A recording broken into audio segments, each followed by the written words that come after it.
वाहिगुरू जी का खालसा वाहिगुरू जी की फतेह। TV84 ਦੇ ਸਾਰੇ ਦਰਸ਼ਕ ਤੇ ਸਰੋਤੇ ਜਿਹੜੇ ਸਾਡੇ ਨਾਲ ਨਾਰਥ ਅਮਰੀਕਾ ਦੇ ਵਿੱਚੋਂ ਬਣੇ ਹੋਏ ਆ ਜਾਂ ਫਿਰ ਦੁਨੀਆ ਭਰ ਦੇ ਵਿੱਚ ਫੇਸਬੁੱਕ ਰਾਹੀਂ ਸਾਨੂੰ ਦੇਖ ਰਹੇ ਆ, ਉਹਨਾਂ ਸਾਰਿਆਂ ਦਾ ਮੈਂ ਅਮਰਵੀਰ ਸਿੰਘ ਅੱਜ ਇਸ ਪ੍ਰੋਗਰਾਮ ਦੇ ਵਿੱਚ ਤਹਿ ਦਿਲੋਂ ਸਵਾਗਤ ਕਰਦਾ। ਵਿਊਅਰਸ, ਜਦੋਂ ਅਸੀਂ ਅੱਜ ਇਸ ਮੁਕਾਮ ਦੇ ਉੱਤੇ ਗੱਲਬਾਤ ਕਰ ਰਹੇ ਹਾਂ ਤਾਂ ਭਾਰਤ ਦੇ ਵਿੱਚ ਅੱਜ 6 ਦਸੰਬਰ ਦਾ ਜਿਹੜਾ ਦਿਨ ਹੈਗਾ ਉਹ ਚੜ੍ਹ ਚੁੱਕਿਆ ਤੇ 6 ਦਸੰਬਰ ਉਹ ਦਿਨ ਹੈ ਜਦੋਂ 1992 ਦੇ ਵਿੱਚ ਬਾਬਰੀ ਮਸਜਿਦ ਨੂੰ ਢਹਿ ਢੇਰੀ ਕਰ ਦਿੱਤਾ ਗਿਆ ਸੀ। ਜਦੋਂ ਅਸੀਂ ਇਹ ਫਿਰਕੂ ਸਿਆਸਤ ਦੀ ਗੱਲ ਕਰਦੇ ਹਾਂ ਤਾਂ ਇਹਦਾ ਜਿਹੜਾ ਪਿਛੋਕੜ ਹੈਗਾ ਉਹ ਪਿਛਲੇ ਕਈ ਦਹਾਕਿਆਂ ਦੇ ਤੱਕ ਸਾਨੂੰ ਨਜ਼ਰ ਆਉਂਦਾ ਹੈ ਭਾਰਤ ਦੀ ਸਿਆਸਤ ਦੇ ਵਿੱਚ। ਜੇ ਸਿੱਖਾਂ ਤੋਂ ਗੱਲ ਸ਼ੁਰੂ ਕਰਨੀ ਹੋਵੇ ਤਾਂ ਕਿਵੇਂ 1978 ਤੋਂ ਲੈ ਕੇ 1984 ਤੱਕ ਇੱਕ ਜਿਹੜੀ ਇਹ ਹੇਟਡ ਦੀ ਨਫ਼ਰਤ ਦੀ ਸਿਆਸਤ ਹੈਗੀ ਹੈ ਉਹ ਫੈਲਾਈ ਗਈ ਤੇ ਇੰਦਰਾ ਗਾਂਧੀ ਨੂੰ ਜਦੋਂ ਸਜ਼ਾ ਯਾਫਤਾ ਕੀਤਾ ਗਿਆ ਤਾਂ ਉਸ ਤੋਂ ਬਾਅਦ ਰਾਜੀਵ ਗਾਂਧੀ ਵੱਲੋਂ ਕਿਵੇਂ ਜਿਹੜੀਆਂ ਵੋਟਾਂ ਹੈਗੀਆਂ ਨੇ ਵੱਧ ਗਿਣਤੀ ਭਾਈਚਾਰੇ ਦੀਆਂ ਉਹ ਬਟੋਰੀਆਂ ਗਈਆਂ ਤੇ ਉਸੇ ਨੀਤੀ ਦੇ ਤਹਿਤ ਉਸੇ ਲੜੀ ਦੇ ਤਹਿਤ ਫਿਰ ਇੱਕ ਰੱਥ ਯਾਤਰਾ ਦੇ ਥੱਲੇ ਜਿਹੜੀ ਬਾਬਰੀ ਮਸਜਿਦ ਦੀ ਸ਼ਹਾਦਤ ਹੈਗੀ ਹੈ ਉਹਨੂੰ ਅੰਜਾਮ ਦਿੱਤਾ ਗਿਆ।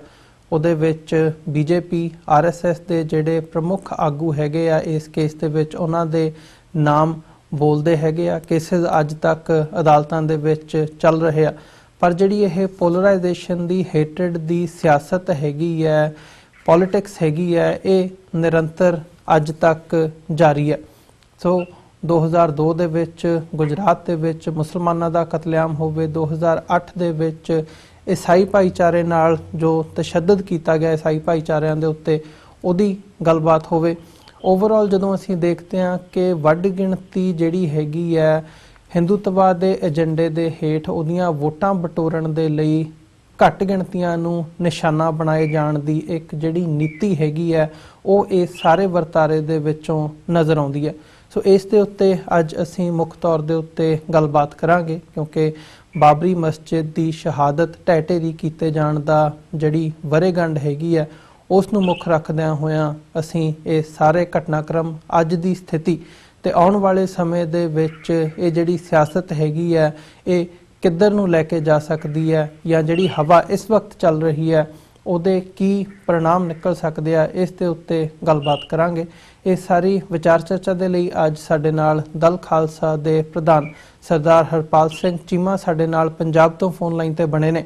ਆਓ ਉਹਨਾਂ ਨਾਲ ਮਿਲ ਕੇ ਅੱਜ ਦੀ ਵਿਚਾਰ ਚਰਚਾ ਦੀ ਸ਼ੁਰੂਆਤ ਕਰਦੇ ਹਾਂ। ਹਾਂਜੀ ਚੀਮਾ ਸਾਹਿਬ, ਤੁਹਾਡਾ ਸਵਾਗਤ ਹੈ। ਵਾਹਿਗੁਰੂ ਜੀ ਕਾ ਖਾਲਸਾ ਵਾਹਿਗੁਰੂ ਜੀ ਕੀ ਫਤਿਹ।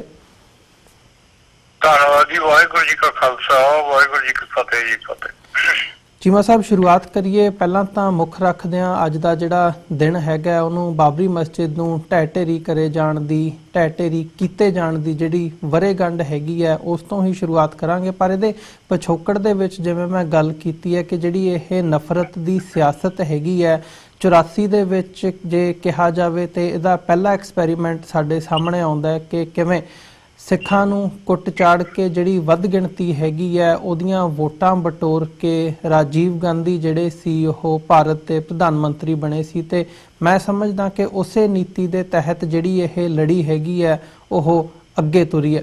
ਤੁਸੀਂ ਜੇ ਇਸ ਬਾਰੇ ਆਪਣੇ ਜਿਹੜੇ ਤੁਸੀਂ ਉਦੋਂ ਤੋਂ ਐਕਟਿਵ ਵੀ ਹੈਗੇ ਹੋ, ਸਿਆਸਤ ਦੇ ਵਿੱਚ ਵੀ ਗਰਾਊਂਡ ਲੈਵਲ ਤੇ ਵੀ ਵਿਚਰਦੇ ਹੋ, ਕੀ ਸਮਝਦੇ ਹੋ ਕਿ ਇਹ ਜਿਹੜੀ ਨੀਤੀ ਹੈਗੀ ਹੈ ਇਹਦੀ ਸ਼ੁਰੂਆਤ ਕਿੱਥੋਂ ਹੋਈ ਹੈ ਤੇ 1992 ਦਾ ਜਿਹੜਾ ਬਾਬਰੀ ਮਸਜਿਦ ਨੂੰ ਢਹਿ ਢੇਰੀ ਕਰਨ ਦਾ ਮੁਕਾਮ ਸੀ ਉਹਨੂੰ ਤੁਸੀਂ ਕਿਵੇਂ ਦੇਖਦੇ ਹੋ? ਦੇਖੋ, ਇਹ ਹਿੰਦੂ ਪੱਖ ਤੋਂ ਜੇ ਇਸ ਨੂੰ ਦੇਖਿਆ ਜਾਵੇ ਤੇ ਹਿੰਦੁਸਤਾਨ ਦੇ ਵਿੱਚ ਹਿੰਦੂ ਲੀਡਰ ਜਿਹੜੇ ਇਹ ਤਾਂ 1947 ਤੋਂ ਪਹਿਲਾਂ ਤੋਂ ਹੀ ਇਹ ਜਿਹੜੀ ਸਿਆਸਤ ਹੈ, ਇਹ ਫਿਰਕੂ ਸਿਆਸਤ ਹੈ, ਇਹ ਕਰਦੇ ਆ ਰਹੇ ਆ। ਹਿੰਦੁਸਤਾਨ ਪਾਕਿਸਤਾਨ ਦਾ ਬਣਨਾ ਹੀ ਫਿਰਕੂ ਸਿਆਸਤ ਦਾ ਇੱਕ ਹਿੱਸਾ ਸੀਗਾ ਇਸ, ਔਰ ਜਿਹਦੇ ਵਿੱਚ ਸਿੱਖਾਂ ਨੂੰ ਇਹਨਾਂ ਨੇ ਇੱਕ ਘੱਟ ਗਿਣਤੀ ਕਰਕੇ ਬਹੁਤ ਵੱਡੀ ਮਾਰ ਹੋਈ। ਅਸੀਂ ਆਪਣਾ ਉਸ ਸਮੇਂ ਦੇ ਸਾਡੇ ਕੁਝ ਲੀਡਰਾਂ ਦੀ ਵੀ ਗਲਤੀ ਹੋਣ ਕਰਕੇ ਅਸੀਂ ਲੈ ਨਹੀਂ ਸਕੇ। ਹੁਣ ਤੁਸੀਂ ਪੜ੍ਹਦੇ ਹੋਵੋਗੇ, ਕੱਲ ਦੇ ਹਾਲੇ ਬਿਆਨ ਸੀਗੇ ਇਸ ਗੱਲ ਦੇ ਕਿ ਉਹਨਾਂ ਨੇ ਤਾਂ ਵੈਸੇ ਆਪਣੇ ਤੌਰ ਦੇ ਉੱਤੇ ਇੱਕ ਦੂਜੇ ਨੂੰ ਵੋਟਾਂ ਦੀ ਸਿਆਸਤ ਵਿੱਚ ਇੱਕ ਦੂਜੇ ਨੂੰ ਨੀਵਾਂ ਦਿਖਾਉਣ ਲਈ ਕਾਂਗਰਸ ਨੇ ਤੇ BJP ਦੇ ਨੇ ਬਿਆਨ ਲਾਇਆ ਕਿ ਜਿਹੜਾ ਕਰਤਾਰਪੁਰ ਸੀਗਾ ਕਾਂਗਰਸੀਆਂ ਦੀ ਬੇਵਕੂਫੀ ਸੀ, ਉਸ ਕਾਰਨ ਹੀ ਉੱਥੇ ਰਿਹਾ। पर ये जी फिरकू सियासत है ये 1947 तो चलती आ रही है। 1978 के 1984 मुख्य रूप से 1984 जिदा तुसीं कहा भी इहदा एक्सपैरीमेंट है जिहड़ा सिखां दे उत्ते कीता गया, जदों दरबार साहब दे उत्ते हमला किया गया और सिखां नूं मारकुट की है। और इहदा फायदा है जिहड़ा बहुत गिनती तो वोटां जिहड़ी वोट पोलराइजेशन है ਉਹਦੇ ਕਾਰਨ लिया गया और इन्होंने अपनी सरकार बनाई है जी। ये नीति किसी टाइम इंदिरा गांधी ने धारी हुई थी और अज ये नीति है जी बीजेपी ने धारी हुई है। बीजेपी जी है उन्हें पिछली बार भी मतलब जी अपनी सरकार बनाई है हिंदुस्तान के वोट पोलराइजेशन जी की है ये फिरकू सियासत के नाल की है हिंदू वोट को खिंचण के लिए। और उस तो बाद जो आप पिछले 5 सालों का पूरा खाका देखिए हिंदू वोट का तो इन्होंने जो भी वड्डियां लीडरां दे बयानबाजी कभी कहते मुसलमानों पाकिस्तान चले जाना चाहिए, कदे कहते सिखां नूं पंजाब दे विच पाकिस्तान चले जाना चाहिए। पिछले दिनों के करतारपुर के लांघे से बहुत इन्होंने पॉलिटिक्स दिखाई है।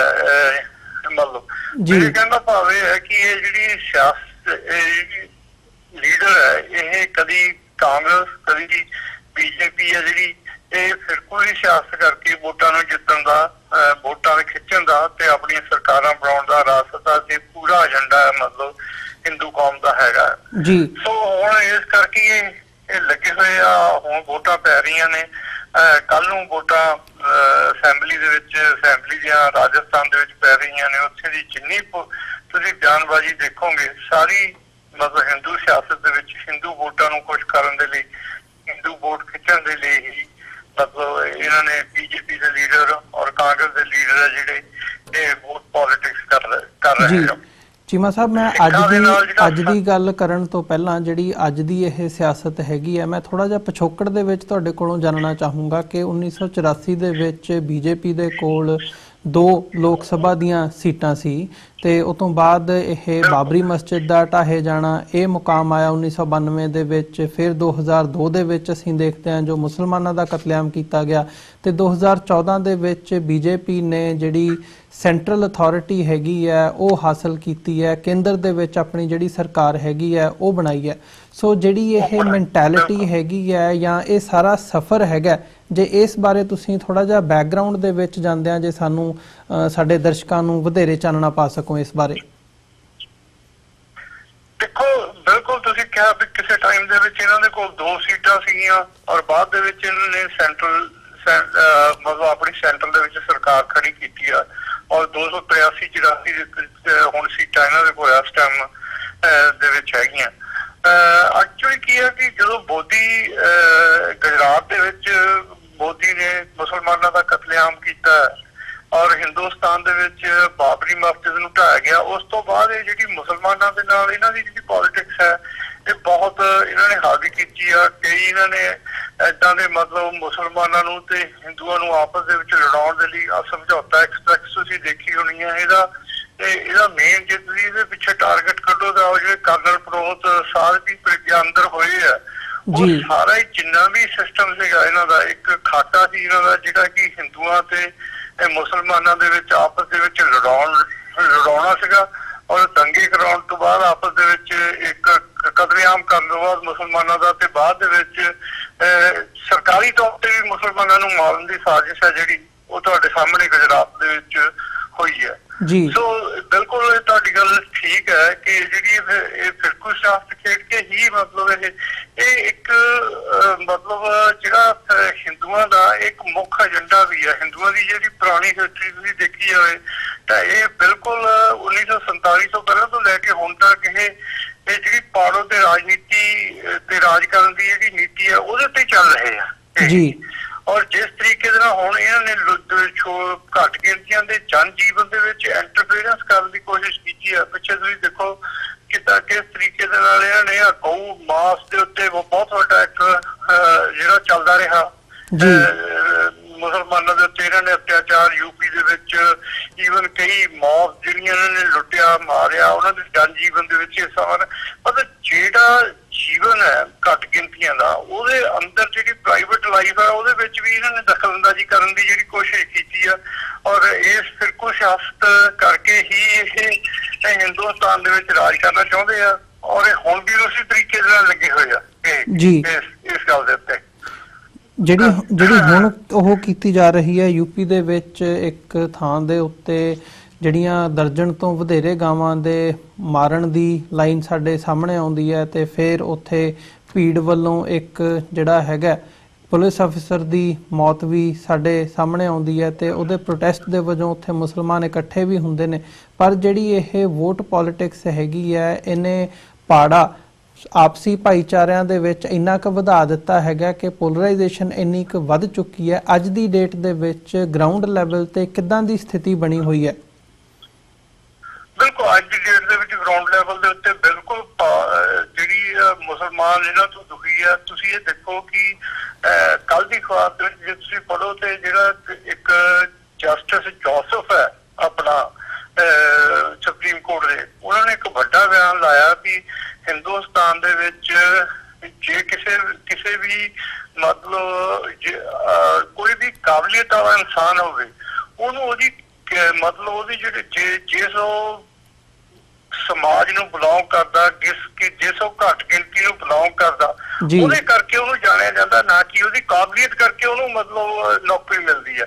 ਅਗਰ ਮੇਰੀ ਕਾਬਲੀਅਤ ਦੇਖੀ ਜਾਂਦੀ ਉਹਦੀ, ਤਾਂ ਉਹ ਅੱਜ ਤੋਂ ਮਤਲਬ ਚੀਫ ਜਸਟਿਸ ਰਿਟਾਇਰ ਹੁੰਦਾ। ਉਹ ਤੋਂ ਜੂਨੀਅਰ ਬੰਦੇ ਜਿਹੜੇ ਹਿੰਦੂ ਸੀਗੇ, ਮਤਲਬ ਉਹਨੂੰ ਇੱਕ ਪਾਸੇ ਖੁੱਡੇ ਲੈਣ ਲਾ ਕੇ ਮਤਲਬ ਚੀਫ ਜਸਟਿਸ ਬਣਾਏ, ਔਰ ਉਹਨੇ ਮਤਲਬ ਇਹ ਗੱਲ ਕੀਤੀ ਹੈ ਵੀ ਜਿਹੜੀ ਹਿੰਦੁਸਤਾਨ ਦੇ ਵਿੱਚ ਹਮੇਸ਼ਾ ਚਾਹੇ ਕੋਈ ਵੱਡੇ ਤੋਂ ਵੱਡਾ ਬੰਦਾ ਵੀ ਹੋਵੇ ਤੇ ਵੱਡੀ ਤੋਂ ਵੱਡੀ ਪੋਸਟ ਵੀ ਹੋਵੇ, ਉਹ ਵੀ ਘੱਟ ਗਿਣਤੀਆਂ ਦੇ ਅਸਰ ਨਾਲ ਦੇਖੀ ਜਾਂਦੀ ਆ। ਆਹ ਤਾਂ ਹੁਣ ਪਿਛਲੇ ਸਮੇਂ ਦੇ ਵਿੱਚ ਸਿਰਫ ਸਿੱਖਾਂ ਨੂੰ ਖੁਸ਼ ਕਰਨ ਦੇ ਲਈ ਇਹਨਾਂ ਨੇ ਹਿੰਦੁਸਤਾਨ ਦੇ ਵਿੱਚ ਹਿੰਦੁਸਤਾਨ ਦੀ ਮਿਲਟਰੀ ਦੇ 2-3 ਜਨਰਲ ਹੈ ਜਾਂ 에ਅਰ ਫੋਰਸ ਦਾ ਇੱਕ 에ਅਰ ਚੀਫ ਮਾਰਸ਼ਲ ਜਿਹੜਾ ਅਰਜਨ ਸਿੰਘ ਜਾਂ BS ਧਨੋਆ ਬਣਾਏ ਨੇ। ਨਹੀਂ, ਅੱਜ ਤੋਂ ਪਹਿਲਾਂ ਪਿਛਲੀ 1947 ਤੋਂ ਲੈ ਕੇ ਹੁਣ ਤੱਕ ਇਹ ਸਿੱਖਾਂ ਨੂੰ ਦੀ ਘੱਟ ਗਿਣਤੀ ਦੇ ਕਾਰਨ ਹੀ ਅੱਜ ਤੱਕ ਕਦੀ ਇਹਨਾਂ ਨੇ ਹਿੰਦੁਸਤਾਨ ਦੀਆਂ ਫੌਜਾਂ ਦਾ ਜਨਰਲ ਨਹੀਂ ਬਣ ਦਿੱਤਾ। ਇੰਨੀ ਇੱਥੋਂ ਤੱਕ ਇਹਨਾਂ ਦੀ ਫਿਰਕੂ ਜਿਹੜੀ ਸੋਚ ਹੈ ਉਹ ਕੰਮ ਕਰਦੀ ਹੈ ਕਿ ਸਿੱਖਾਂ ਨੂੰ ਜਨਰਲ ਹੀ ਬਣਾਉਂਦੇ। ਬਹੁਤ ਕਿਤਾਬਾਂ ਇੱਦਾਂ ਦੀਆਂ ਮਤਲਬ ਤੁਸੀਂ ਮੈਂ ਰਾਤ ਹੀ ਇੱਕ ਪੜ੍ਹ ਰਿਹਾ ਸੀਗਾ ਆਪਣਾ ਸ਼ਵੇਕ ਸਿੰਘ ਉਹਨਾਂ ਦੀ ਹਿਸਟਰੀ। ਔਰ ਸ਼ਵੇਕ ਸਿੰਘ ਉਹਨਾਂ ਦੇ ਕੇਸ ਦੇ ਵਿੱਚ ਸਿਰਫ ਸ਼ਵੇਕ ਸਿੰਘ ਉਹਨਾਂ ਨੂੰ ਇਸ ਕਰਕੇ ਨਹੀਂ ਅੱਗੇ ਉਹਨਾਂ ਨੇ ਬਦਲ ਦਿੱਤਾ, ਤੇ ਉਹਨਾਂ ਦੀ ਰਿਟਾਇਰਮੈਂਟ ਤੋਂ ਇੱਕ ਦਿਨ ਪਹਿਲਾਂ ਮਤਲਬ ਇਹਨਾਂ ਨੇ ਉਹਨਾਂ ਦੇ ਉੱਤੇ 2 ਕੇਸ ਬਣਾ ਕੇ ਉਹਨਾਂ ਨੂੰ ਮਤਲਬ ਜਬਰੀ ਰਿਟਾਇਰ ਕਰ ਦਿੱਤਾ, ਤੇ ਉਹਨਾਂ ਦੇ ਉੱਤੇ ਕੇਸ ਬਣਾਏ, ਉਹਨਾਂ ਦੀ ਬੇਇੱਜ਼ਤੀ ਕੀਤੀ, ਔਰ ਸਭ ਤੋਂ ਕਾਬਲ ਮਤਲਬ ਜਨਰਲ ਸੀਗੇ ਉਹ। ਸੋ ਇੱਥੋਂ ਤੱਕ ਇਹਨਾਂ ਦੀ ਜਿਹੜੀ ਫਿਰਕੂ ਰੰਗ ਹੈ ਇਹ ਹੈਗਾ ਹਿੰਦੁਸਤਾਨ ਦੇ ਵਿੱਚ ਕਿ ਮਤਲਬ ਉੱਚੀਆਂ ਪੋਸਟਾਂ ਦੇ ਉੱਤੇ ਵਧੀਆ ਉਹਨਾਂ ਦੀ ਕਾਬਲੀਅਤ ਦੇ ਆਧਾਰ ਦੇ ਉੱਤੇ ਵੀ ਜਿਹੜੇ ਬੰਦੇ ਘੱਟ ਗਿਣਤੀਆਂ ਨੂੰ ਬਿਲੋਂਗ ਕਰਦੇ ਆ ਉਹ ਲੈ ਨਹੀਂ ਸਕਦੇ। ਹੁਣ ਵੀ ਇੱਥੇ ਵੀ ਤੁਸੀਂ IAS ਦੇ ਵਿੱਚ IPS ਦੇ ਵਿੱਚ ਤੁਸੀਂ ਦੇਖ ਸਕਦੇ ਹੋ ਕਿ ਜਿਹੜੇ ਚੰਗੇ ਅਫਸਰ ਹੈ, ਚੰਗੇ ਸਿਧਾਂਤਕ ਅਫਸਰ ਹੈ, ਉਹਨਾਂ ਨੂੰ ਖੁੱਡੀ ਲੈਣ ਲਾਇਆ ਜਾਂਦਾ। ਜਿਹੜੇ ਚਾਪਲੂਸ ਤੇ ਬਾਹਮਣ ਬਰੈਟੀ ਦੇ ਅਫਸਰ ਹੈ, ਉਹਨਾਂ ਨੂੰ ਚੰਗੀਆਂ ਥਾਵਾਂ ਦੇ ਉੱਤੇ ਲਾਇਆ ਜਾਂਦਾ। ਇੱਥੋਂ ਤੱਕ ਇਹਨਾਂ ਦੇ ਨਾਲ ਰਾਜਨੀਤੀ ਕਰ ਰਹੇ ਆ ਹਿੰਦੁਸਤਾਨ ਦੀ ਸਰਕਾਰ ਹੈ ਜਿਹੜੀ। ਜੀ ਚੀਮਾ ਸਾਹਿਬ, ਸੋ ਜਿਹੜੀ ਅੱਜ ਦੀ ਡੇਟ ਦੇ ਵਿੱਚ ਜਿਹੜਾ ਅਸੀਂ ਪਿਛਲੇ ਹਫ਼ਤਿਆਂ ਦੇ ਵਿੱਚ ਕਰਤਾਰਪੁਰ ਕੋਰੀਡੋਰ ਦਾ ਇਸ਼ੂ ਹੈਗਾ, ਭਾਵੇਂ ਕਿ ਪਾਕਿਸਤਾਨ ਦੇ ਇਨੀਸ਼ੀਏਟਿਵ ਤੋਂ ਬਾਅਦ ਭਾਰਤ ਸਰਕਾਰ ਵੱਲੋਂ ਹਰੀ ਝੰਡੀ ਦਿੱਤੀ ਗਈ ਹੈ ਕਰਤਾਰਪੁਰ ਕੋਰੀਡੋਰ ਨੂੰ, ਪਰ ਮੀਡੀਆ ਦੇ ਵਿੱਚ ਤੇ ਅਦਰਵਾਈਜ਼ ਇੱਕ ਨੈਗੇਟਿਵਿਟੀ ਜਿਹੜੀ ਹੈਗੀ ਹੈ ਉਹਦਾ ਆਲਮ ਸਾਡੇ ਸਾਹਮਣੇ ਹੈ। ਭਾਵੇਂ ਉਹ ਪਾਕਿਸਤਾਨ ISI ਅੱਤਵਾਦ ਦੇ ਨਾਲ ਜੋੜ ਕੇ ਪੰਜਾਬ ਦੇ ਵਿੱਚ ਅੱਤਵਾਦ ਨੂੰ ਦੁਬਾਰਾ ਖੜਾ ਕਰਨ ਦੀ ਸਾਜ਼ਿਸ਼ ਦੇ ਨਾਮ ਥੱਲੇ ਅੱਜ ਹੀ ਜਿਹੜਾ ਇੱਕ ਟ੍ਰੇਡ ਐਕਸਪੋ ਉੱਥੇ ਅੰਮ੍ਰਿਤਸਰ ਦੇ ਵਿੱਚ ਹੋਣ ਜਾ ਰਿਹਾ ਹੈ, ਉੱਥੇ ਪਾਕਿਸਤਾਨ ਦੇ ਬਿਜ਼ਨਸਮੈਨ ਨੂੰ ਆਉਣ ਤੋਂ ਵੀ ਜਿਹੜੀ ਹੈਗੀ ਹੈ ਆਪਣੀ ਫੋਰਨ ਮਿਨਿਸਟਰੀ ਵੱਲੋਂ ਨਾ ਕਰ ਦਿੱਤੀ ਗਈ ਹੈ। ਸੋ ਇਹ ਜਿਹੜੀ ਇੱਕ ਨੈਗੇਟਿਵਿਟੀ ਦੀ ਲਾਈਨ ਹੈਗੀ ਹੈ ਕਿ ਇਹਨੂੰ ਵੀ ਕਰਤਾਰਪੁਰ ਕੋਰੀਡੋਰ ਦੇ ਇਸ਼ੂ ਤੇ ਇਹਨੂੰ ਵੀ ਇਸੇ ਨੀਤੀ ਦਾ ਹਿੱਸਾ ਸਮਝਦੇ ਹੋ? ਦੇਖੋ, ਜੇ ਸੱਚਾਈ ਜਾਣਨਾ ਚਾਹੋ ਤੇ ਜਿਹੜਾ ਕਰਤਾਰਪੁਰ ਕੋਰੀਡੋਰ ਹੈ, ਹਿੰਦੁਸਤਾਨ ਦੀ ਸਰਕਾਰ ਹੈ ਜਿਹੜੀ ਉਹ ਬਿਲਕੁਲ ਨਹੀਂ ਖੋਲਣਾ ਚਾਹੁੰਦੀ, ਬਿਲਕੁਲ ਨਹੀਂ ਬਣਾਉਣਾ ਚਾਹੁੰਦੀ। ਹਾਲੇ ਵੀ ਕੋਈ ਜਿੰਨਾ ਉਹਦਾ ਸਿਰਫ ਉਦਘਾਟਨ ਦੀ ਉਹ ਗੱਲ ਕੀਤੀ ਹੈ। ਸੱਚਾਈ ਤਾਂ ਇਸ ਗੱਲ ਤੇ ਸਹਿਮਤ ਹੈ ਕਿ ਜਿਸ ਦਿਨ ਪਾਕਿਸਤਾਨ ਦੇ ਵਿੱਚ ਇਹ ਰੌਲਾ ਪਿਆ ਇਸ ਗੱਲ ਦਾ ਕਿ ਪਾਕਿਸਤਾਨ ਦੇ ਨਵਜੋਤ ਸਿੱਧੂ ਉੱਧਰੋਂ ਹੋ ਕੇ ਆਇਆ ਤੇ ਉਸਨੇ ਇਹ ਗੱਲ ਕੀਤੀ ਹੈ ਕਿ ਪਾਕਿਸਤਾਨ ਦੀ ਸਰਕਾਰ ਜਿਹੜੀ ਹੈ ਕਰਤਾਰਪੁਰ ਕੋਰੀਡੋਰ ਹੈ ਜਿਹੜਾ ਲੰਘਾ ਬਣਾਉਣ ਦੇ ਲਈ ਤਿਆਰ ਬੈਠੀ ਹੈ ਜੀ। ਇਹਨਾਂ ਨੇ ਬਿਲਕੁਲ ਉਹਦਾ ਨੈਗੇਟਿਵ, ਹਿੰਦੁਸਤਾਨ ਦੀ ਗਵਰਨਮੈਂਟ ਨੇ ਉਹਦਾ ਨੈਗੇਟਿਵ ਈਵਨ ਉਹ ਸੁਸ਼ਮਾ ਸਵਰਾਜ ਨੂੰ ਵੀ ਮਿਲਿਆ। ਸੁਸ਼ਮਾ ਸਵਰਾਜ ਨੇ ਵੀ, ਵਿਦੇਸ਼ ਮੰਤਰੀ ਨੇ ਵੀ ਕਿਹਾ ਵੀ ਨਹੀਂ ਇਹ ਹੋ ਸਕਦਾ ਜਦ ਤੱਕ ਪਾਕਿਸਤਾਨ ਹੈ ਜਿਹੜਾ ਉਹ ਅੱਤਵਾਦ ਨੂੰ ਪਨਾਹ ਦੇਣ ਤੋਂ ਨਹੀਂ ਹਟ ਸਕਦਾ, ਉਦੋਂ ਤੱਕ ਅਸੀਂ ਬਿਲਕੁਲ ਕੋਰੀਡੋਰ ਬਣਾਉਣ ਨੂੰ ਤਿਆਰ ਨਹੀਂ। ਪਰ ਜਦੋਂ ਪਾਕਿਸਤਾਨ ਦੀ ਸਰਕਾਰ ਨੇ ਇਹ ਗੱਲ ਰੱਖ ਦਿੱਤੀ ਕਿ ਅਸੀਂ 28 ਤਰੀਕ ਨੂੰ ਆਪਣੇ ਵਾਲੇ ਪਾਸੇ ਤੋਂ ਕੋਰੀਡੋਰ ਦਾ ਉਦਘਾਟਨ ਰੱਖਣ ਨੂੰ ਤਿਆਰ ਆ, ਤਾਂ ਉਹ ਤੋਂ ਇੱਕ ਦਿਨ ਪਹਿਲਾਂ ਇਹਨਾਂ ਨੇ ਬਿਆਨ ਲਾਇਆ ਕਿ ਅਸੀਂ ਕੋਰੀਡੋਰ ਨਹੀਂ ਬਣਾ ਸਕਦੇ। ਦੂਜੇ ਦਿਨ ਇਹਨਾਂ ਦਾ ਬਿਆਨ ਇਹ ਆ ਗਿਆ ਕਿ ਅਸੀਂ 26 ਤਰੀਕ ਨੂੰ ਜਿਹੜਾ ਕੋਰੀਡੋਰ ਆਪਣੇ ਵਾਲੇ ਪਾਸੇ ਤੋਂ ਇੰਡੀਆ ਵਾਲੇ ਪਾਸੇ ਤੋਂ ਉਹਦਾ ਉਦਘਾਟਨ ਕਰਨ ਲੱਗੇ ਹਾਂ। ਔਰ ਪਹਿਲਾਂ ਰਾਸ਼ਟਰਪਤੀ ਨੇ ਆਉਣਾ ਸੀਗਾ, ਬਾਅਦ ਦੇ ਵਿੱਚ ਇਹਨਾਂ ਨੇ ਵਾਈਸ ਪ੍ਰੈਜ਼ੀਡੈਂਟ ਨੂੰ ਭੇਜਿਆ ਉਹਦੇ ਉਦਘਾਟਨ ਦੇ ਵਾਸਤੇ। ਐਕਚੁਅਲੀ ਇਹਦੇ ਪਿੱਛੇ ਵੀ ਇੱਕ ਵੱਡੀ ਸਿਆਸਤ ਸੀਗੀ ਇਹ ਰੱਖਣ ਦੀ, ਕਿਉਂਕਿ ਇਹਨਾਂ ਨੂੰ ਪਤਾ ਵੀ ਇਹ ਕਦੇ ਨਹੀਂ ਚਾਹੁੰਦੇ ਹਿੰਦੁਸਤਾਨ ਦੇ ਲੋਕ ਕਿ ਮੁਸਲਮਾਨ ਭਰਾ ਅਤੇ ਸਿੱਖ ਵੀਰ ਆ ਜਿਹੜੇ ਇਹ ਇੱਕ ਦੂਜੇ ਦੇ ਨਾਲ ਘੁਲ ਮਿਲਣ ਜਾਂ ਇੱਕ ਦੂਜੇ ਨਾਲ ਇਹਨਾਂ ਦੀ ਜਿਹੜੀ ਸਾਂਝ ਹੈ ਉਹ ਪੱਕੀ ਹੋਵੇ। ਔਰ ਇਹਨਾਂ ਨੂੰ ਏਦਾਂ ਲੱਗਦਾ ਸੀ ਕਿ ਜੇ ਪਾਕਿਸਤਾਨ ਨੇ ਬਣਾ ਦਿੱਤਾ ਤੇ ਸਿੱਖਾਂ ਨੇ ਸਾਤੋਂ ਪਹਿਲਾਂ ਵੀ ਬੀਜੇਪੀ ਇਹ ਸੋਚਦੀ ਹੈ ਕਿ ਉਹ ਸਾਤੋਂ ਨਾਰਾਜ਼ ਹੈ ਔਰ ਫਿਰ ਬਿਲਕੁਲ ਹੀ ਨਾਰਾਜ਼ ਹੋ ਜਾਣਗੇ। ਔਰ ਉਸ ਨਾਰਾਜ਼ਗੀ ਤੋਂ ਡਰਦੇ ਹੋਏ ਇਹਨਾਂ ਨੇ ਇਸ ਕੋਰੀਡੋਰ ਦਾ ਜਿਹੜਾ 26 ਤਰੀਕ ਨੂੰ ਰੱਖਿਆ, ਉਦਘਾਟਨ ਕੀਤਾ ਕਿ ਅਸੀਂ ਬਣਾਵਾਂਗੇ। ਉਸ ਦਿਨ ਤੋਂ ਬਾਅਦ, ਉਦਘਾਟਨ ਤੋਂ ਬਾਅਦ ਪਿਛਲੇ 2-3 ਦਿਨਾਂ ਦੀਆਂ ਤੁਸੀਂ ਜੇ ਅਸੀਂ ਸਾਰੀਆਂ ਨਿਊਜ਼ ਦੇਖੀਏ, ਇਲੈਕਟ੍ਰੋਨਿਕ ਮੀਡੀਆ ਦੀ ਕਵਰੇਜ ਦੇਖੀਏ, ਤਾਂ ਉੱਥੇ ਕਦੀ ਇਹ ਬਿਆਨ ਦਿੰਦੇ ਨੇ ਇਹਨਾਂ ਦੇ ਲੀਡਰ ਨੇ, ਕਹਿੰਦੇ ਨੇ ਜੀ ਇਹ ਕੋਰੀਡੋਰ ਹੈ ਇਹ ਤਾਂ ਅੱਤਵਾਦੀਆਂ ਦੇ ਕੰਮ ਆਊਗਾ, ਅੱਤਵਾਦੀ ਇੱਥੋਂ ਮਤਲਬ ਜਿਹੜੇ ਟੈਰਰਿਸਟ ਨੇ ਉਹ ਇੱਕ ਦੂਜੇ ਦੀ ਕੰਟਰੀ ਦੇ ਵਿੱਚ ਮੂਵ ਕਰਨਗੇ, ਉਹਨਾਂ ਨੂੰ ਲਗਾਇਆ ਜਾਊਗਾ, ਉਹ ਇੱਥੋਂ ਦੀ ਲਾਂਘੇ ਤੋਂ ਮਦਦ ਕਰਨਗੇ। ਮਤਲਬ ਹਾਲੇ ਉਹ ਰਖਾ ਕੇ ਸਿਰਫ ਉਹਦੀ ਇੱਕ ਲੈ ਕੇ ਵੀ ਅਸੀਂ ਵੀ ਤਿਆਰ ਹਾਂ, ਪਰ ਅਸਲੀਅਤ ਦੇ ਵਿੱਚ ਕੀ ਹੈ ਕਿ ਇਹ ਕੋਰੀਡੋਰ ਹੈ ਜਿਹੜਾ ਬਣਾਉਣਾ ਨਹੀਂ ਚਾਹੁੰਦੇ ਹਿੰਦੁਸਤਾਨ ਦੀ ਸਰਕਾਰ, ਇਹਨੂੰ ਕੰਪਲੀਟ ਨਹੀਂ ਕਰਨ ਦੇਣਾ ਚਾਹੁੰਦੀ। ਇਹਦੇ ਪਿੱਛੇ ਇੱਕ ਸਿਆਸਤ ਸੈਕਟਰੀ ਆ, ਤਾਂ ਹੀ ਮਤਲਬ ਇਹ ਪਾਕਿਸਤਾਨ ਦਾ ਜਿਹੜਾ ਤੁਸੀਂ ਕੱਲ ਦੀ ਗੱਲ ਕਹੀ ਹੈ ਕਿ ਉਹਨਾਂ ਦੇ ਜਿਹੜੇ ਵਪਾਰੀ ਨੇ, ਬਿਜ਼ਨਸਮੈਨ ਬੰਦੇ ਨੇ, ਉਹਨਾਂ ਨੂੰ ਵੀ ਖਰਾਬ ਕੀਤਾ ਜਾ ਰਿਹਾ ਮਤਲਬ ਆਪਣੇ ਬਾਰਡਰ ਦੇ ਉੱਤੇ ਲੰਘਣ ਦੇ ਲਈ। ਸੋ ਇਹ ਵੀ ਇੱਕ ਬੇਵਕੂਫ ਸਿਆਸਤ ਦੇ ਹੀ ਭੇਟ ਚੜ ਰਿਹਾ ਮਤਲਬ। ਸੋ ਦੇਖਦੇ ਹਾਂ ਆਉਣ ਵਾਲੇ ਸਮੇਂ ਦੇ ਵਿੱਚ ਕਿੱਧਰ ਨੂੰ ਰੁੱਖ ਲੈ ਕੇ ਜਾਂਦਾ ਹੈ। ਪਰ ਅੱਜ ਤੱਕ ਤਾਂ ਸਿਰਫ ਇਹ ਉਦਘਾਟਨਾਂ ਦੇ ਉੱਤੇ ਗੱਲ ਹੀ ਹੋਈ ਹੈ। ਅਸਲੀਅਤ ਦੇ ਵਿੱਚ ਇਹ ਲਾਂਘਾ ਹਿੰਦੁਸਤਾਨ ਦੀ ਸਰਕਾਰ ਇਹਨੂੰ ਪੂਰਾ ਕਰਦੀ ਹੈ ਜਾਂ ਬਣਾਉਂਦੀ ਹੈ, ਇਹ ਆਉਣ ਵਾਲਾ ਸਮਾਂ ਹੀ ਦੱਸੂਗਾ ਇਸ ਗੱਲ ਦੇ ਲਈ। ਬਿਲਕੁਲ ਸਿਰਫ ਇਹਨਾਂ ਨੇ ਸਿੱਖਾਂ ਨੂੰ ਖੁਸ਼ ਕਰਨ ਦੇ ਲਈ ਬਣਾਇਆ ਇਹ। ਜੀ ਬਿਲਕੁਲ, ਜਦੋਂ ਅਮਲੀ ਜਾਮਾ ਪਹਿਨਾਇਆ ਜਾਊਗਾ ਜਾਂ ਜਦੋਂ ਡਿਟੇਲਸ ਤੇ ਵਰਕ ਹੋਊਗਾ ਤਾਂ ਹੀ ਇਹ ਗੱਲ ਸਾਹਮਣੇ ਆਵੇਗੀ ਕਿ ਐਗਜ਼ੈਕਟਲੀ ਗੱਲ ਕਿੱਧਰ ਨੂੰ ਜਾਂਦੀ ਹੈ। ਤੇ ਇੱਕ ਜਿਹੜਾ 2000 ਕਿੰਨੇ ਕੇ ਮਤਲਬ ਜੀ ਬਿਲਕੁਲ ਜਿਹੜੀਆਂ 2019 ਦੀਆਂ ਇਲੈਕਸ਼ਨਸ ਨੇ ਉਹਦੇ ਵਿੱਚ ਇਹ ਜਿਹੜਾ ਫਿਰਕੂ ਏਜੰਡਾ ਹੈਗਾ, ਪੋਲਰਾਈਜੇਸ਼ਨ ਦੀ ਨੀਤੀ ਹੈਗੀ ਹੈ, ਇਹ ਕਿਸ ਹੱਦ ਤੱਕ ਲਾਗੂ ਕੀਤੀ ਜਾ ਸਕਦੀ ਹੈ? ਮੁਸਲਮਾਨਾਂ ਦੇ ਖਿਲਾਫ, ਦਲਿਤਾਂ ਦੇ ਖਿਲਾਫ ਅਸੀਂ ਦੇਖਦੇ ਹਾਂ ਕਿ ਸਿੱਖਾਂ ਨੂੰ ਵੀ ਇਸ ਨੀਤੀ ਦੇ ਤਹਿਤ ਜਿਹੜਾ ਹੈਗਾ ਉਹ ਸਾਵਧਾਨ ਹੋਣ ਦੀ ਲੋੜ ਹੈ। ਬਿਲਕੁਲ, ਮੈਂ ਇਹ ਗੱਲ ਜਿਹੜੀ ਬਿਲਕੁਲ ਇਹ ਬਣਾ ਰਹੇ ਆ। ਪੰਜਾਬ ਦੇ ਵਿੱਚ ਸਿਚੁਏਸ਼ਨ ਹੈ ਜਿਹੜੀ, ਇਹ ਪੰਜਾਬ ਦੇ ਵਿੱਚ ਅਮਨ ਸ਼ਾਂਤੀ ਦੀ ਸਿਚੁਏਸ਼ਨ ਹੈ। ਰੋਜ਼ ਬਿਪਨ ਰਾਵਤ ਦਾ ਜਿਹੜਾ ਬਿਆਨ ਸੀਗਾ ਇਸ ਗੱਲ ਦੇ ਉੱਤੇ ਕਿ ਪੰਜਾਬ ਦੇ ਵਿੱਚ ਅੱਤਵਾਦ ਹੋ ਸਕਦਾ, ਇਹ ਸਿਰਫ ਤੇ ਸਿਰਫ ਹਿੰਦੂਆਂ ਨੂੰ ਡਰਾਉਣ ਦੇ ਲਈ ਸੀ ਤਾਂ ਕਿ ਹਿੰਦੂ ਹੈ ਜਿਹੜੇ ਇਹਨਾਂ ਨੂੰ ਵੋਟਾਂ ਮਤਲਬ ਬੀਜੇਪੀ ਨੂੰ ਵੋਟਾਂ ਪਾਉਣ। 2019 ਦੀ ਇਲੈਕਸ਼ਨ ਪੂਰੀ ਫਿਰਕੂ ਰੰਗ ਦੇ ਉੱਤੇ ਹੈਗੀ ਹੈ। ਪੰਜਾਬ 'ਚ ਤੇ ਹਿੰਦੁਸਤਾਨ 'ਚ ਤਾਂ ਕੋਈ ਵੀ ਇਲੈਕਸ਼ਨ ਹੈ ਜਿਹੜੀ ਉਹ ਹੋ ਹੀ ਨਹੀਂ ਸਕਦੀ, ਚਾਹੇ ਉਹਦੇ ਵਿੱਚ ਮੁਸਲਮਾਨ ਭਾਈਚਾਰਾ ਤੇ ਹਿੰਦੂਆਂ ਨੂੰ ਲੜਾਉਣ ਦੀ ਗੱਲ ਹੋਵੇ, ਚਾਹੇ ਸਿੱਖਾਂ ਤੇ ਹਿੰਦੂਆਂ ਨੂੰ ਲੜਾਉਣ ਦੀ ਗੱਲ ਹੋਵੇ, ਚਾਹੇ ਦਲਿਤ ਭਾਈਚਾਰੇ ਨੂੰ ਸਿੱਖ ਹਿੰਦੂਆਂ ਦੇ ਨਾਲ ਲੜਾਉਣ ਦੀ ਗੱਲ ਹੋਵੇ। ਇਹ ਜਿੰਨੀ ਵੀ ਫਿਰਕੂ ਮਤਲਬ ਚੋਣਾਂ ਨੇ, ਚੋਣਾਂ ਦੇ ਵਿੱਚ ਫਿਰਕੂ ਸਿਆਸਤ ਦੇ ਨਾਲ ਹੀ ਇਹਦਾ ਮੁੱਢ ਹੈ। ਔਰ ਚੋਣਾਂ 'ਚ ਬਹੁਤ ਪੋਲਰਾਈਜੇਸ਼ਨ ਹੈ ਜਿਹੜੀ ਉਹ ਫਿਰਕੂਆਂ ਦੇ ਆਧਾਰ ਦੇ ਉੱਤੇ ਹੀ, ਫਿਰਕੂ ਸਿਆਸਤ ਦੇ ਆਧਾਰ ਦੇ ਉੱਤੇ ਹੀ ਹੋਊਗੀ। ਔਰ ਬਿਲਕੁਲ ਪੰਜਾਬ ਦੇ ਵਿੱਚ ਵੀ ਹਿੰਦੁਸਤਾਨ 'ਚ 2019 ਦੀਆਂ ਜਿਹੜੀਆਂ ਚੋਣਾਂ ਆ ਉਹ ਬਿਲਕੁਲ ਫਿਰਕੂ ਸਿਆਸਤ ਦੇ ਆਧਾਰ ਦੇ ਉੱਤੇ ਹੀ ਹੋਣਗੀਆਂ। ਜੀ ਚੀਮਾ ਸਾਹਿਬ, ਤੁਹਾਡਾ ਬਹੁਤ ਬਹੁਤ ਧੰਨਵਾਦ, ਤੁਸੀਂ ਆਪਣਾ ਸਮਾਂ ਕੱਢਿਆ ਤੇ ਸਾਡੇ ਨਾਲ ਵਿਚਾਰਾਂ ਦੀ ਸਾਂਝ ਪਾਈ ਹੈ। ਅੱਜ ਦੇ ਸ਼ੋਅ ਦੇ ਵਿੱਚ ਇੱਥੇ ਹੀ ਇਜਾਜ਼ਤ ਚਾਹਾਂਗੇ ਜੀ ਤੁਹਾਡੇ ਕੋਲੋਂ। ਬਹੁਤ ਬਹੁਤ ਧੰਨਵਾਦ ਤੁਹਾਡਾ, ਫਤਿਹ ਦੀ ਸਾਂਝ ਪਾਈ ਹੈ ਅੰਤ ਦੇ ਵਿੱਚ। ਵਾਹਿਗੁਰੂ ਜੀ ਕਾ ਖਾਲਸਾ, ਵਾਹਿਗੁਰੂ ਜੀ ਕੀ ਫਤਿਹ ਜੀ। व्यूअर्स उम्मीद करते हैं कि जिहड़ी अज दी साडी गलबात सी दल खालसा दे प्रधान सरदार हरपाल सिंह चीमा होरां दे नाल इह तुहानूं जरूर पसंद आई होवेगी। सो जांदे जांदे तुहाडे चरनां दे विच बेनती भी करदे हां TV84 नूं डोनेट करन दे लई तुसीं साडी वैबसाइट www.tv84.tv ते जाके सानूं डोनेट कर सकदे हो ते मंथली डोनेशनस दे लई प्लेज कर सकदे हो। जे चैक राਹੀਂ डोनेशनस भेजणियां चाहुंदे हो तां TV84 ਦੇ ਨਾਂ ਦਾ ਚੈੱਕ ਬਣਾ ਕੇ ਤੁਸੀਂ ਸਾਨੂੰ ਸਾਡੇ ਐਡਰੈਸ ਤੇ ਮੇਲ ਕਰ ਸਕਦੇ ਹੋ 3601 37th ਐਵਨਿਊ ਲੌਂਗ ਆਈਲੈਂਡ ਸਿਟੀ ਨਿਊਯਾਰਕ 11101। ਵੈਬਸਾਈਟ ਇੱਕ ਵਾਰ ਫੇਰ ਦੱਸਦੇ ਹਾਂ www.tv84.tv। ਇਸੇ ਦੇ ਨਾਲ ਵਿਊਅਰਸ ਅਸੀਂ ਅੱਜ ਦੇ ਪ੍ਰੋਗਰਾਮ ਦੇ ਵਿੱਚ ਇੱਥੇ ਤੁਹਾਡੇ ਕੋਲੋਂ ਇਜਾਜ਼ਤ ਚਾਹਾਂਗੇ। ਦੁਬਾਰਾ ਫੇਰ ਕੱਲ ਨੂੰ ਤੁਹਾਡੇ ਨਾਲ ਮੁਲਾਕਾਤ ਹੋਵੇਗੀ। ਤਦ ਤੱਕ ਲਈ ਇਜਾਜ਼ਤ ਦਿਓ ਜੀ। ਵਾਹਿਗੁਰੂ ਜੀ ਕਾ ਖਾਲਸਾ वाहिगुरू जी की फतेह।